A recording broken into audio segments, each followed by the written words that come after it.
Welcome to the market update of Belva Capital for 2023 in April. So what we have seen in April was a much less volatile month, more a sideways month on the interest rate side as well as on the equity side.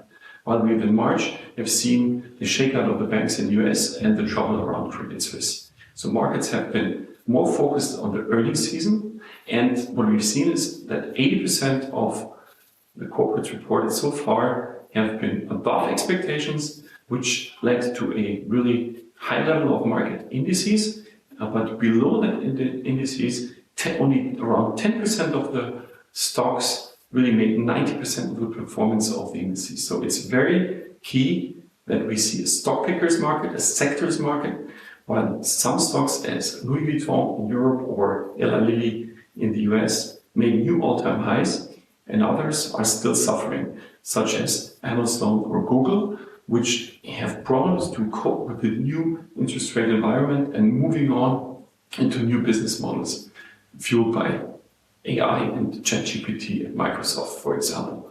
So the next season and the next month will show us more on the macro side, how the overall economy is behaving and how central banks will move with their interest rate policy.